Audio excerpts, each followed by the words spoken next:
예수님 하면 생각나는 동네가 있으십니까? 첫 번째는 아마도 베들레헴일 가능성이 큽니다.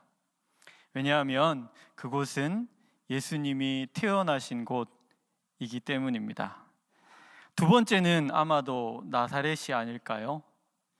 나사렛은 예수님이 자라나셨고 아버지와 함께 목수일을 하며 어린 시절을 보내신 곳입니다.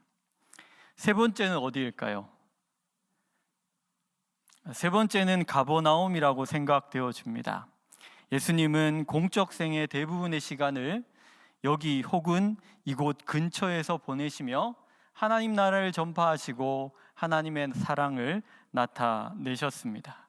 그리고 여기에서 인정받으셨고 수많은 사람들이 예수님을 따라다녔습니다. 마지막은 어디일까요?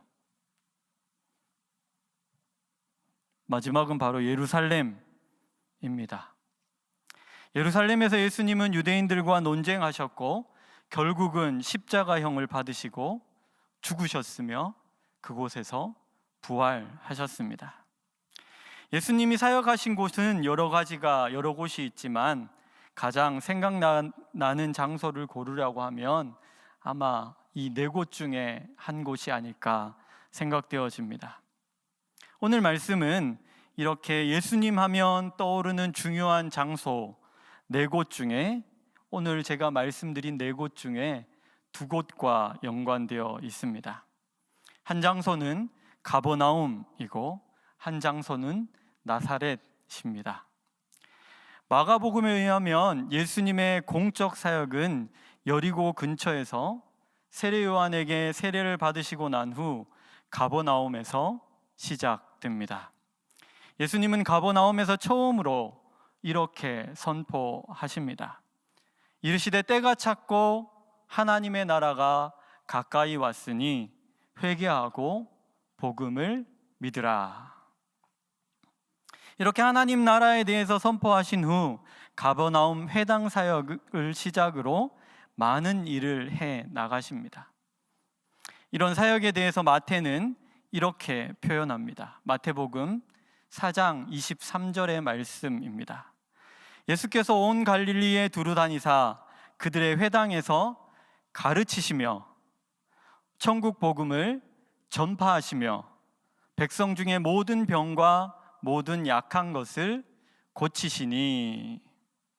예수님은 하나님 나라에 대해 가르치시고 천국 복음을 전파하시고 병든 것과 약한 것을 고치시는 사역을 하셨습니다.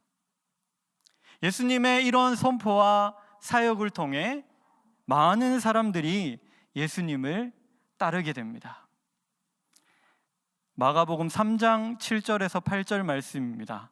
예수께서 제자들과 함께 바다로 물러가시니 갈릴리에서 큰 무리가 따르며 유대와 예루살렘과 이두메와 요단강 건너편과 또 두로와 시돈 근처에서 많은 무리가 그가 하신 큰 일을 듣고 나오는지라.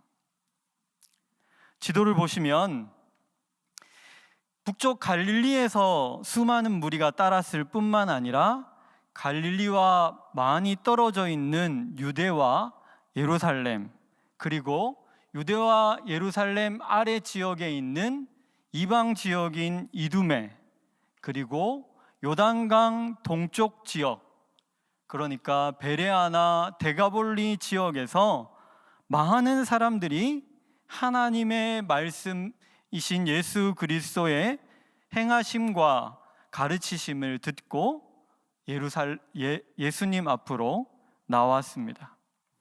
이렇게 예수님의 명성은 점점 더 높아져만 갔습니다. 이렇게 갈릴리 가버나움 사역이 확장되어 가던 시기에 정점을 이룬 사건이 있습니다. 예수님이 하신 일들 중에 놀라운 일들이 많이 있습니다. 인간으로는 상상하지 못할 많은 일들을 예수님이 행하셨습니다.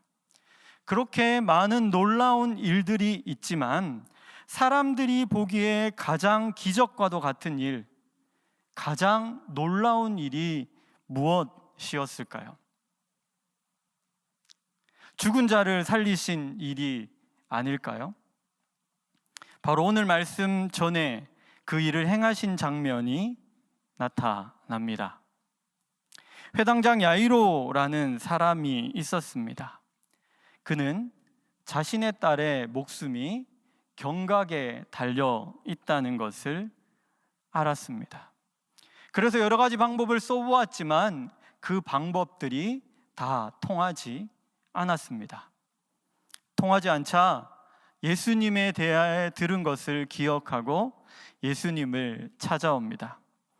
예수님을 찾아 예수님과 함께 딸을 만나러 가던 길에 큰 소식을 듣게 됩니다. 그것은 바로 딸이 죽었다라는 소식입니다. 회당장은 낙심했지만 낙심한 회당장을 바라보고 예수님은 믿음을 가지라라고 말씀하십니다. 그리고 예수님과 회당장은 그 딸에게 나아갑니다. 그곳에서 예수님은 소녀에게 달리다굼, 소녀여 일어나라 라는 말씀을 하셨습니다. 소녀가 그 말씀을 듣자 일어나 걷게 됩니다. 죽은 자가 다시 살아난 것입니다. 이런 일이 일어나자 사람들은 어떻게 반응합니까? 마가복음 5장 42절의 말씀입니다. 소녀가 곧 일어나서 걸으니 나이가 12살이라 사람들이 곧 크게 놀라거늘. 성경은 사람들이 곧 크게 놀랐다라고 증언합니다. 같은 말을 반복해서 그들의 놀람을 더욱더 강조해서 표현하고 있습니다. 그리고 크게 놀랐다라는 표현에서 놀랐다라고 하는 단어를 헬라어로 살펴보면 황홀경이라는 의미가 있습니다. 사람들이 회당장의 딸이 예수의 일어나라 라는 말과 함께 일어나 돌아다니자 거의 정신이 나갈 정도로 놀랐다, 정신을 잃을 정도로 놀랐다, 세상에 있던 일을 경험해 보지 못한 것처럼 놀랐다 라고 성경은 증언하고 있습니다. 죽은 자가 살아났다. 세상의 그 누구도 이기지 못했던 죽음의 권세를 예수님께서 이기셨습니다.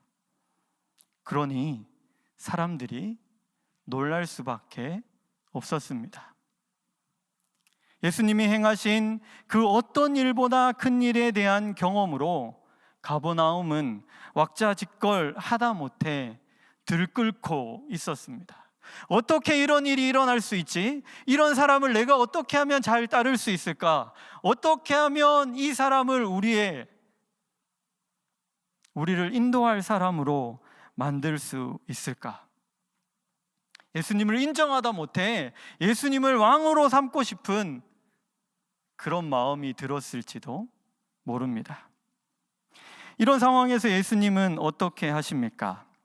오늘 말씀 1절 말씀을 우리 함께 읽도록 하겠습니다. 오늘 말씀 1절입니다. 시작.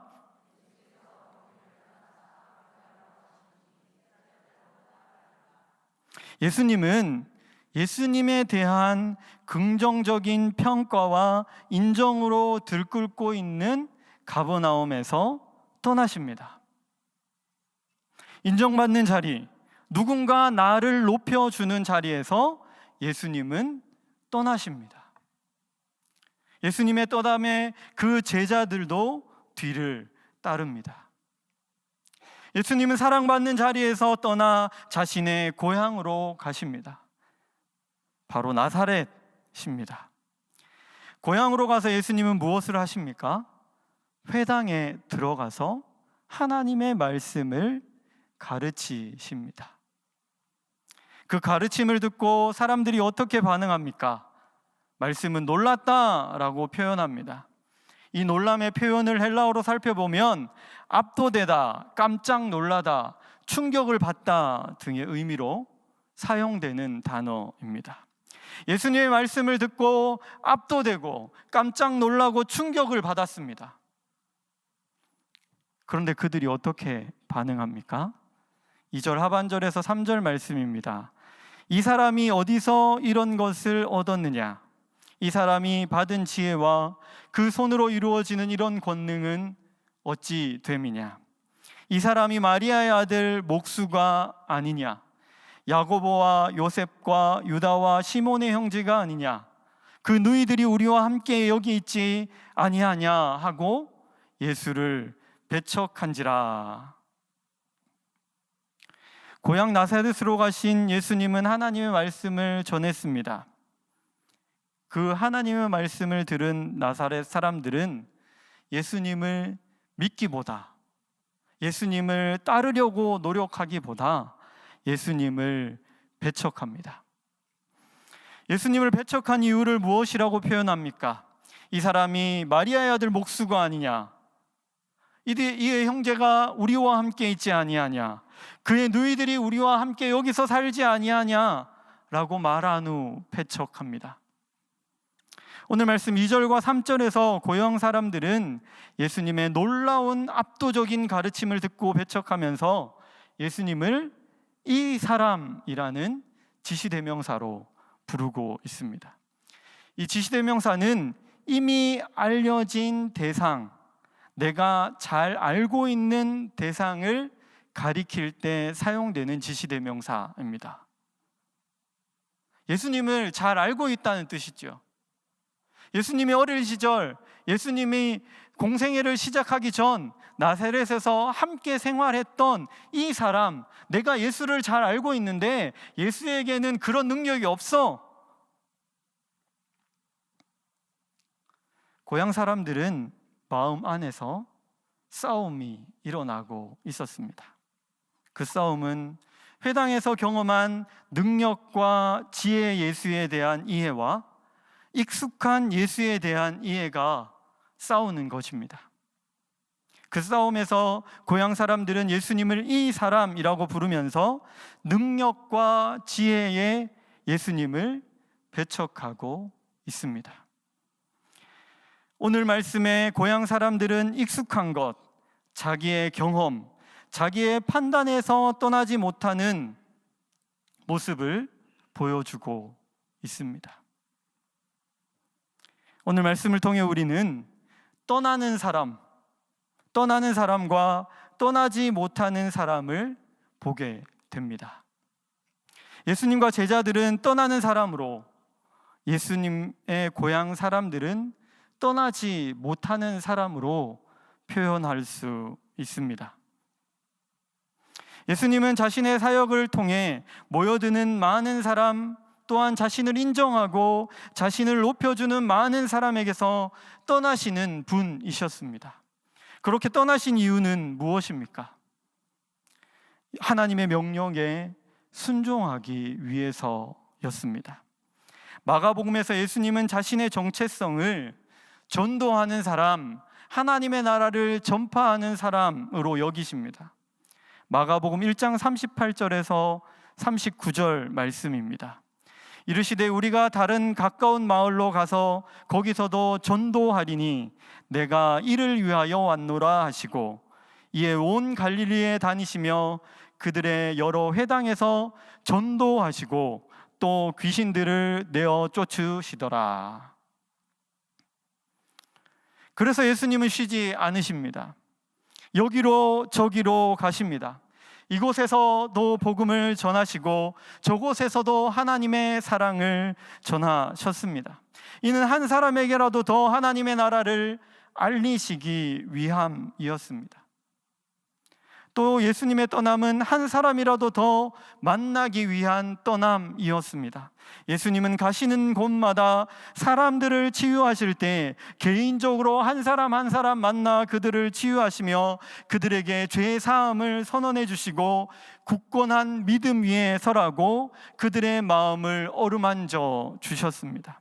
이렇게 예수님은 어느 곳에서도 인정받으시고 사랑받으셨지만 그곳에 남으시지 않고 날마다 그곳을 떠나시는 분이셨습니다. 이런 예수님의 정체성은 마태복음 8장 20절 말씀과도 일맥상통합니다. 예수께서 말씀하시되 여우도 굴이 있고 공중에 새도 거처가 있으되 인자는 머리 둘 곳이 없다 하시더라. 예수님은 그날 가버나움에서 소녀를 살리시고 그곳에 거처를 정하신 것이 아니셨습니다. 그곳을 떠나셨습니다. 그곳을 떠나 나사렛으로 가셨습니다. 그런데 나사렛에는 떠나지 못하는 사람들이 있었습니다. 앞에서 보았지만 나사렛 사람들은 이전에 경험했던 예수와 지금 경험하는 예수 둘 중에서 이전에 경험했던 예수의 모습을 떠나지 못하고 그대로 주저앉았습니다. 예수님을 그저 내가 알던 이 사람으로 여겼습니다. 그랬더니 어떻게 되었습니까? 떠나지 못하고 그대로 주저앉아 있었더니 그들의 삶이 어떻게 되었습니까? 오늘 말씀 5절과 6절입니다. 거기서는 아무 권능도 행하실 수 없어 다만 소수의 병자에게 안수하시고 고치실 뿐이었고 그들이 믿지 않음을 이상히 여기셨더라. 거기서는 아무 권능도 행하실 수 없어 떠나지 못하는 사람들에게 예수님은 아무 권능도 행하실 수 없었다라고 말씀하고 있습니다. 그들은 하나님의 권능을 경험하지 못했습니다. 그런데 가버나움에서 예수님과 함께 떠난 제자들에게는 어떤 일이 일어납니까? 나사렛 이야기 바로 뒤에 이어지는 오늘 말씀 6절 하반절에서 7절 말씀입니다. 이에 모든 촌에 두루 다니시며 가르치시더라. 12 제자를 부르사 둘씩 보내시며 더러운 귀신을 제어하는 권능을 주시고. 예수님은 권능을 12 제자에게 주십니다. 그 제자들은 어떤 사람들이었습니까? 예수님과 함께 높임을 받는 자리, 인정받는 자리, 예수님이 권능을 행하시고 예수님이 인정받는다면 그의 제자들도 인정받는 자들이지 않겠습니까?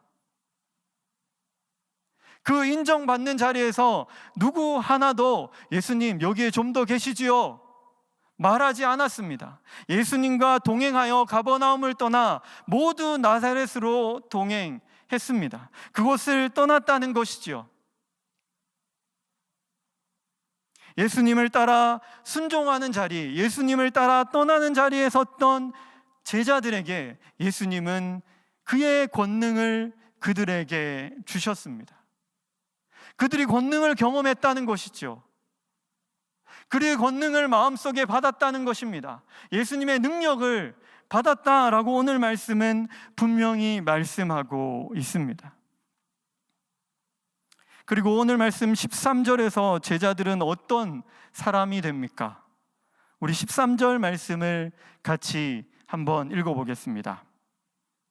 많은 귀신을 쫓아내며 많은 병자에게 기름을 발라 고치더라.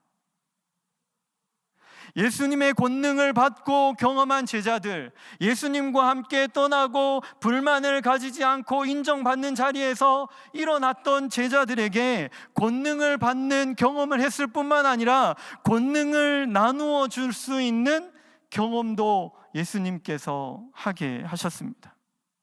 제자들은 귀신을 내어 쫓았고 병자들에게 기름을 발라 고쳤습니다. 권능을 행하는 사람이 되었다는 것입니다. 오늘 말씀에서 권능이라는 단어가 3번 나옵니다. 첫 번째는 2절에서 예수님이 행하시는 일을 권능이라고 표현합니다. 두 번째는 5절에서 예수님을 믿고 떠나지 않는 고향 사람들에게 권능도 행하실 수 없다는 말로 두 번째로 나옵니다. 7절 말씀에서 예수님을 믿고 떠난 사람들에게 권능을 주시고 라는 구절에서 세 번째로 나옵니다. 그러니까 오늘 말씀을 결론적으로 생각해 보면 예수님과 함께 자신의 자리에 안주하지 않고 복음을 위해, 하나님의 말씀을 전하기 위해 떠나는 사람에게 권능을 경험하고 행할 능력을 주신다 라는 말씀으로 우리가 이해할 수 있습니다. 우리는 어떤 사람들입니까? 우리는 어떻게 생활하고 있습니까? 예수님을 믿고 예수님의 은혜를 경험하는 자들로서 우리는 어떻게 행동하는 사람입니까? 우리는 믿음의 사람입니다. 믿음의 사람은 권능을 경험해야 합니다. 어떻게 권능을 경험할 수 있습니까? 하나님의 권능은 말씀을 듣고 순종하는 것에서 나타납니다. 우리는 하나님의 말씀을 듣는 사람들입니까? 우리는 자꾸만 우리의 생각으로 우리의 삶과 세상을 판단합니다. 삶과 세상을 판단할 뿐만 아니라 말씀도, 하나님의 말씀도 우리의 생각과 우리의 삶의 경험에 비추어 판단합니다. 그래서 우리의 판단에 맞지 않으면, 우리의 생각에 맞지 않으면, 우리의 경험에 맞지 않으면 그 말씀을 배척하여 버릴 때가 많이 있지 않습니까? 하나님은 사랑하라 말씀하시는데 내 생각에 사랑할 대상이 아니라고 하면 미워하지 않습니까? 하나님은 분명히 원수도 사랑하라 라고 말씀하셨는데 우리는 원수를 사랑할 마음의 준비가 되어 있습니까? 오히려 내 생각과 내 판단으로 저 사람은 미워해야 하는 사람, 저 사람은 혼나야 하는 사람, 저 사람은 떠나야 하는 사람, 그렇게 판단하고 우리가 미워하고 배척하는 자리에 더 서 있지 않습니까? 하나님의 말씀은 생명을 살리라 라고 말씀하는데 생명을 죽이는 일에 동조하고 동의하고 있지는 않느냐는 것입니다.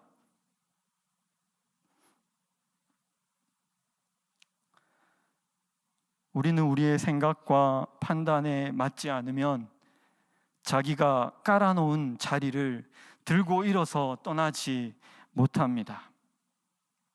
그렇게 우리의 생각에서 떠나지 못할 때에 우리는 하나님의 권능을 경험할 수 없습니다.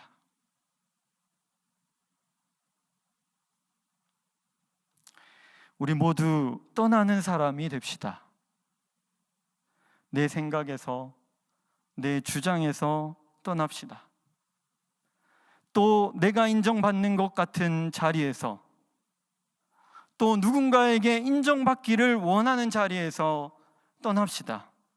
그렇게 떠나 하나님의 말씀에 붙잡힐 때, 그렇게 하나님의 말씀에 순종할 때에 우리는 하나님의 권능을 경험하게 되고 더욱더 풍성한 신앙의 삶을 살아갈 수 있습니다. 믿음의 사람은 하나님의 신비, 하나님의 능력을 경험하는 사람이 되어야 합니다. 그래야 세상에서 자신감 있게 살아갈 수 있지 않습니까? 내 삶에서 하나님의 권능을 경험하지 못하는데 어떻게 내가 세상에 나가서 하나님의 권능을 전할 수가 있겠습니까? 대림절 떠나는 사람, 예수님을 따라 우리도 떠나는 사람이 됩시다. 예수님은 하늘 보좌를 버리시고 이 땅에 떠나 오셨습니다. 우리도 우리가 깔고 앉아있는 내 생각, 내 판단, 내가 인정받는 자리라는 곳에서 떠납시다. 그렇게 하나님의 말씀에 순종하여 내 자리를 털고 일어나 떠날 때에 하나님의 권능을 경험하는 자가 됩니다. 그렇게 하나님의 경험하는 자가 될 때에 세상에 하나님의 권능을, 자신감을 가지고 나타낼 수 있습니다. 그래서 그 권능을 세상에 나타내고 세상의 희망이 되는 하나님의 사람으로 살아갈 수가 있습니다. 여기 모인 모든 성도님들이 내 자리를 떠나 하나님의 말씀이라는 자리로 나아가셔서 하나님의 권능을 경험하시고 그 권능을 통해 세상의 희망으로 살아가시는 저와 성도님들 되시기를 소망합니다.